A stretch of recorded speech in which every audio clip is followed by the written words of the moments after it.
ওনাকে অসুস্থতার জন্য আমরা চাপ দিতাম, তখন আমি হয়তো দেখা গেছে যে 15-20 দিন ওনার সাথে কথাও বলতাম না, যে ঢাকা যান না। বাবলু ভাই আর আমাদের মধ্যে নাই। আমরা জাতীয়তাবাদী দলের অপরন্ত ক্ষতি হয়েছে সারা চাঁদপুর জেলায়। সেই 2009-এর পর থেকে সরকার বিরোধী আন্দোলনে এই সবাইকে ফোন করা, এই আন্দোলনে এই বাবলু ভাই করেছেন।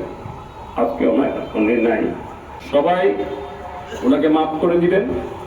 চলার পথে অনেক ভুলভ্রান্তি হয় মানুষের, তো আমি বিশ্বাস করি আমাদের অনেক পক্ষে বিপক্ষে অনেক আলোচনা সমালোচনা আছে, কিন্তু বাবলু ভাইয়ের, মাহবুদ্দিন বাবলু ভাইয়ের কোনো শত্রু নাই।